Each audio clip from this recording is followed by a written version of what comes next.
tatlong container na yung punda yung kuan sa Titspal.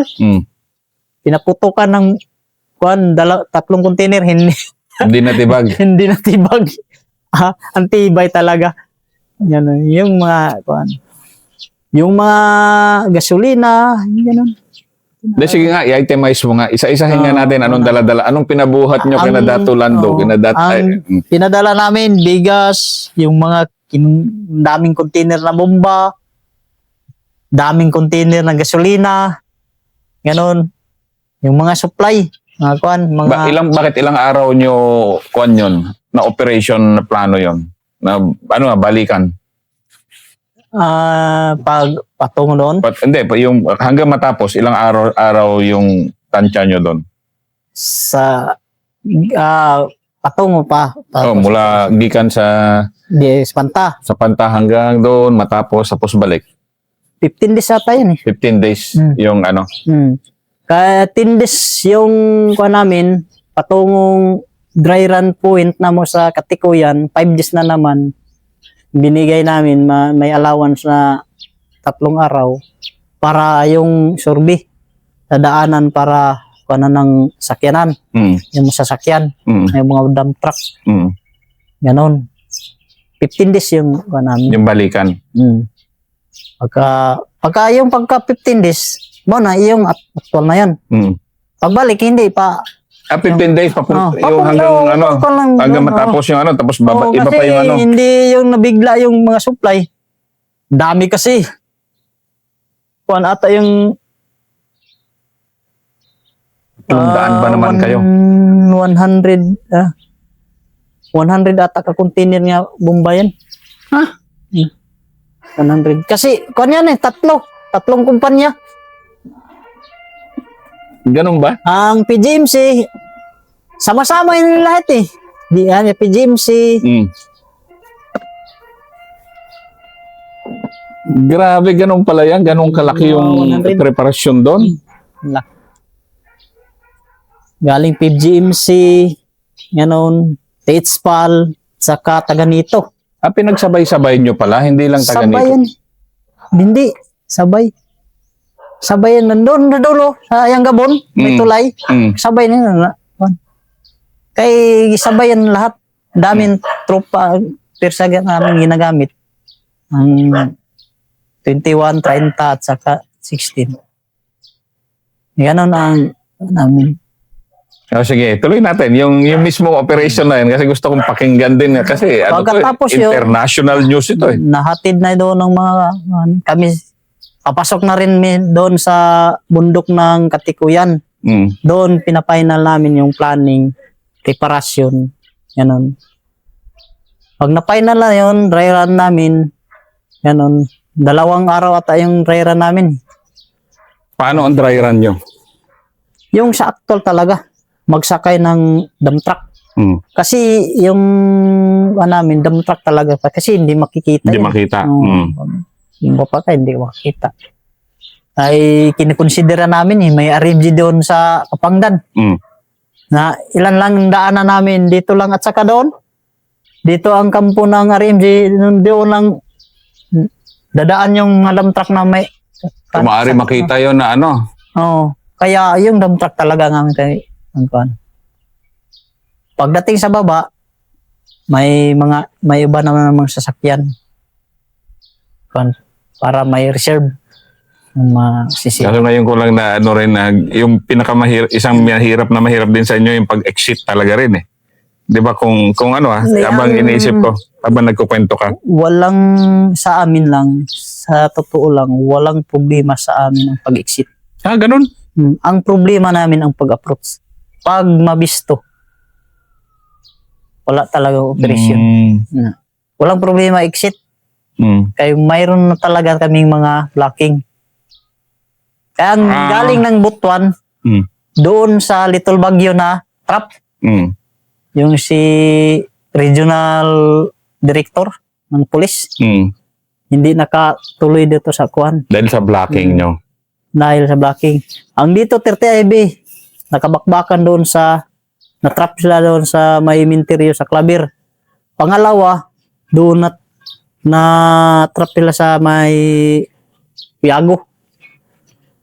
Diyan na ay una ng wangki kan. Panat para una ng kan o kabugo. Doon na bombing na kuan na ng bomba. Pagdating naman sa Kapangdan, may mga buhangin at tayo nang idam doon, daming buhangin sa gitna ng kasada. Paano kuan ganun ang kuan namin. Kaya kampante o komportable kami nga kahit maghapon kami doon, Hindi kayo ganun pala si blocking nyo talaga, ano? Kaya galing ng alas 9, nag-umpisa ang doon sa loob ng kumpanya hanggang alas 3 ng hapon. 6 na oras kayo. Sige nga, i-detalye natin yung pagpasok nyo na. Ito na yung execution nyo nung plano. Unang-una, baba na kami. Kumuha kami ng sakyanan doon sa Amri. Nag-operasyon diyan sa Kapangdan ng mga kinokontrol namin yan. Hinold namin yung manager, yung sa may-ari ng sa mga dump truck. Hinold namin, dinala namin doon. Yan. Siyempre, control namin, tinawagan yung mga driver. Pasok kayo doon sa kasi may kukunin na mga kahoy. Hindi alam ng mga driver ng mga NPA doon. Nagantay. Pero hindi pasok din ng mga driver. Dump truck. Hindi. Parang wala ra. Siyempre, may mga nag-operate na naka-high kuan sa amin. Makikita ang pag labas namin, makikita ang kuan. Akala ng mga trabahante, yung mga mga army na pababa. Kasi yung mga suot namin, naka-uniform. Hindi kayo nakaitim? Hindi. Naka-uniform, ganun ng mga Ganon? May print ata yun. Sinadya talaga namin yun. Nagbili kami ng mga jersey na, yung mga uniform ng army. Mga t-shirt lang ata yun. T-shirt. Para yung makita nila sa army.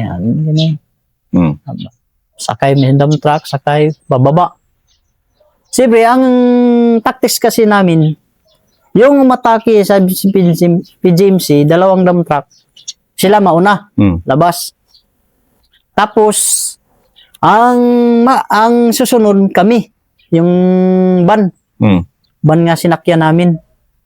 Kasi kami ang pumasok sa opisina ng PGMC. Sumunod ng isang van, yung sa SDG ng 16. Kaya sila yung pumasok doon sa TSPAL, yung mag-control sa gwardiya. Papasok diba may mga gwardiya dyan. Sila mag-control. Ang kami naman sa taga nito. Ganon. Yung mga yung ibang mga yung talaga doon sa mga pangsunog, sumunod sa amin dump truck. 3 dump truck. Uli kami nauna dito. Pagpasok namin doon, siyempre kami akong CEO. Pagtingin ko, mayroon mga RMG.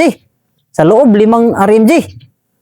Di, sabi ko, atras kasi nandyan ang sakyan nila, atras kasi, paikutan. Yung isang RMG. Di, bumaba kami. Pero doon kami naka-cover. Maneuver, pandikit sila. Pagdating namin doon, hindi ito lang. Nawala yung RMG. Di, hinabol namin. Papasok. Papasok sa sa loob ng kwan. Sa loob na. Sa loob na. Habol namin. Sabi ng sinabi may mga tao at yung mga manggagawa. Sabi namin, saan yung mga yung mga RMG? Sabi nila, sir, doon, sir, lumabas. Giniba yung scene nga, yung nakapadir na scene. Giniba yung doon tumakbo. Tumakas sila. Tumakas. Natakot kasi sila Parang 5 ata yun sila. Kaya yun talaga, kasama yan sa plano namin. Pag may kukontrolin. Kahit magkaputukan. kapag maniovers namin, hindi namin nadatna. Pero dito lang at saka diyan. Pag ko namin, kasi maniovers. Wala. Di secure kami ng palibot, declare mi na control. May, Yun lang? Bakit wala bang security na hindi walang lumaban ng security? may nakatalaga sa security, doon ang daan sa, hindi magkalaban kasi sabay-sabay. Ganon. Tatlong daan ba naman kayo talagang... Pagtingin na matataas na mga security shotgun.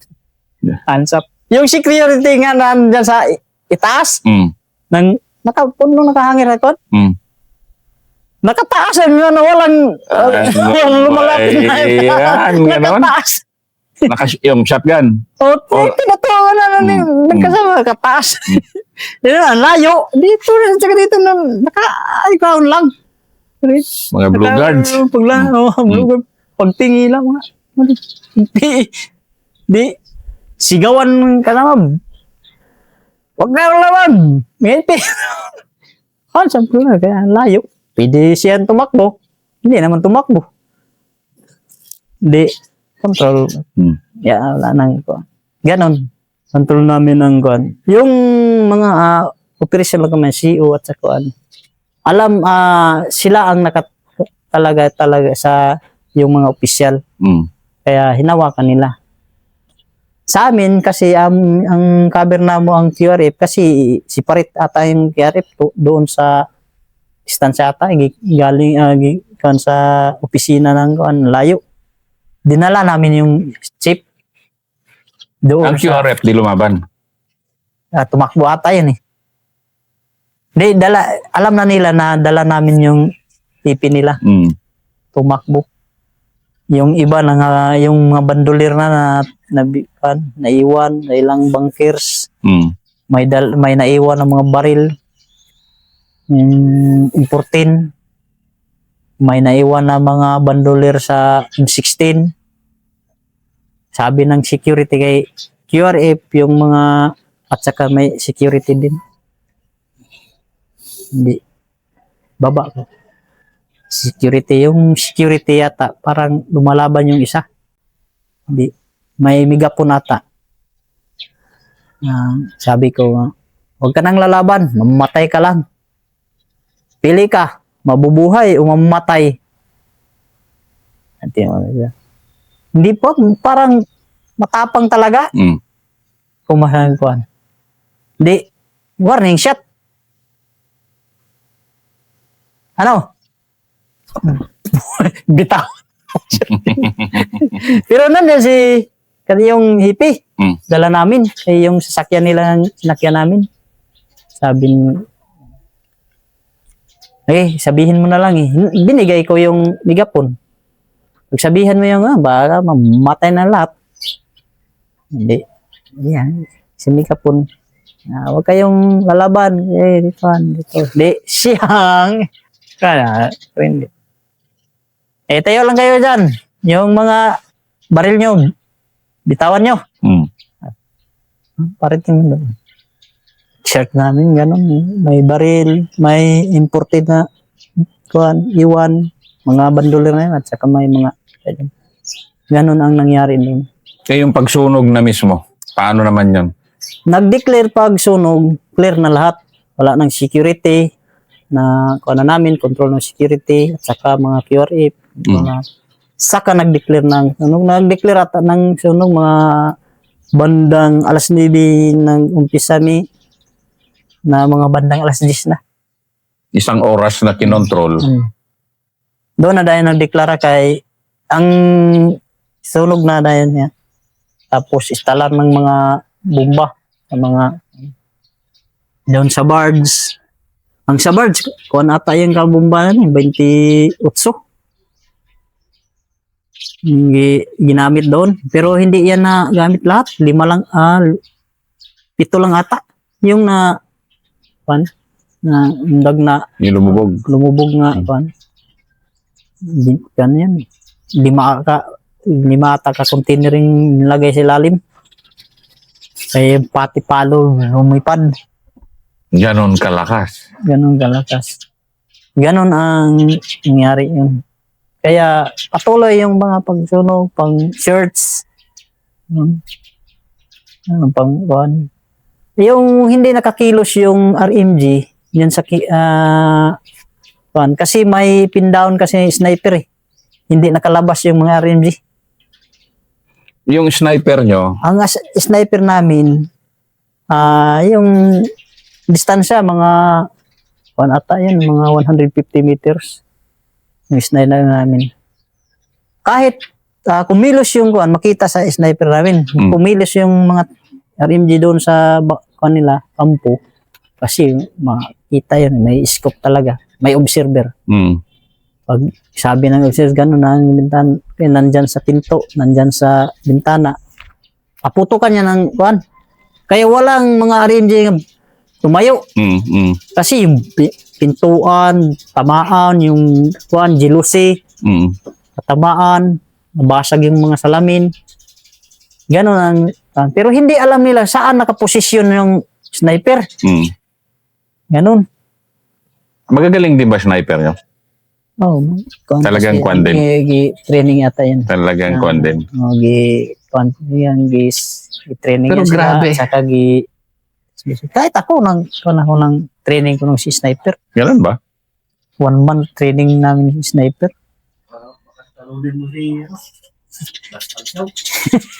Classmate niya si Super Sniper.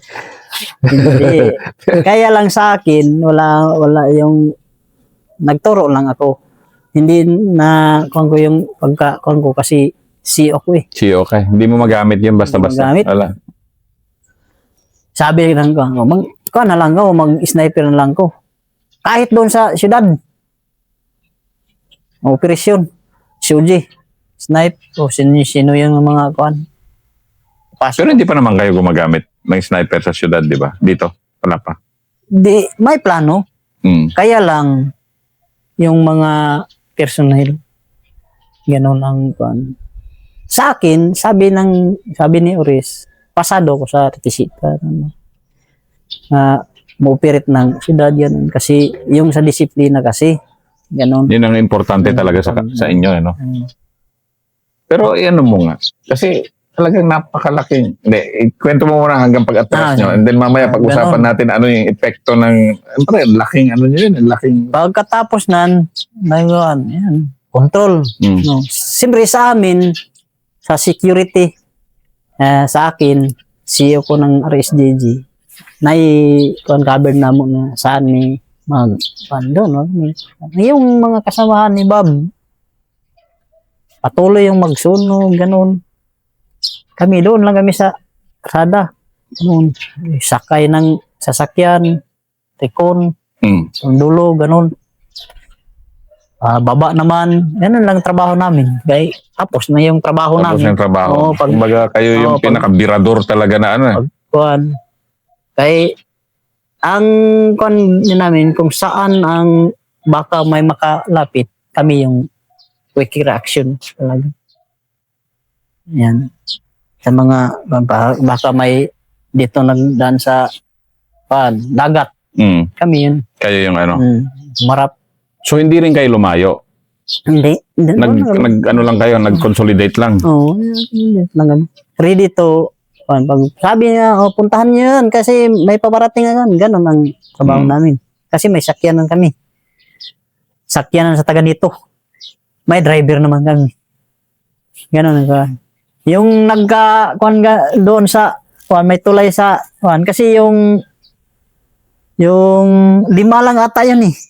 Sabi ng na reinforce daw kay yung nakatakas na RMG nun sa loob ng papunta daw sa kanila. Pinuntahan na naman namin doon. Wala naman. Itong 5. Wala naman. Sabi na lang siya, balik kayo dito. Balik na naman kami. Ganon lang ang trabaho namin. Siyempre, utos na ako CEO. Sabay-sabay na lang. Ganon na. Hanggang alas 3, nag-declare na ng control at saka success. Sabi ng bingo na yung crusade namin. Yan ang pag ano. Pag bingo na, kaya yung sa PGMC, yung hinantay namin. Kami man ang security force, kami na namin ang nahuli. Hinintay namin yung sa kuan, sila kuan na, kami na lang natira. Pag nakadaan na yung sa PGMC, yung iba doon sa bundok ata yun. Mm. Amin. Ganun.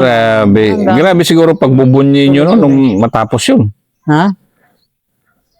Yung pagkatapos parang talagang mahirap talaga kasi tuloy-tuloy yung video namin. Ah, Kaya nagparangal ata yung kang Carol Jerusal Mm. doon sa Bantabali. Mm. Doon sila si tourist parangal kang dami yung mga dami yung mga media. ABS-CBN, GMA, mga lokal nga mga media.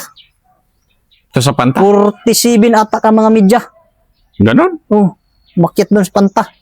Pag parangal kay Carol Jerusal. Nakaparangal din kami yun. Sige nga, ano naman yung style nyo ng parangal? Para may di ba sabi ni Dato Sami, doon daw sa basketball court kayo? Yung baba ba? Di Hindi, ba may detachment doon ngayon? hindi doon kami doon sa taas? Taas. Akyat doon mga media. May may inimita ni media daw yun hapon. Mm. Kami pa ang nagsundo doon. Hindi namin maintindihan yung Nosebleed kayo sa... Nosebleed sa hapon. Pinasaan niya ng kasamahan namin kay hindi na makalakad. Mm. Akyat. Doon kami nagparangal yun. Siyempre, na may seremonya, ganun. May ikaw na tayo video. I-upload. Ganun. Sana nga yung mga video mo na hindi pa na-upload, yun yung Yeah, wala na yun. Wala, nandito, ano ba? Nag-upload ata yun ng video, yung pagparangal kang Carol Jerusal na 21 gan salot yan. Ganun ba? Ganun. Nagsabay pala yung parangal sa kanya doon sa Kuanyo sa Taganito. Pagkatapos, mga 3 araw, kay pa-withdraw isa, 2, 3. Mga, umabot ng 5, mga araw. Parang, buyat na puyat talaga. Tuloy-tuloy withdraw, ganun kay parangal. Mm. Yung, nabol namin yung parangal kasi kami ang inintay, kay kami ang malaking, pirsa. Pero siya. Kami ang gagamitin. Tapos meron pa kayong ganun na nagawa na parang celebration talaga nyo yun nung panahon na yun. Oo. Sinebrate. Nandyan ang mga media, nag-interview. Kahit nga ako in-interview ng media, hindi naman ako ang Pero ikaw Ako, talaga. Ilan lang kayo na commander doon? 3. Dami kami.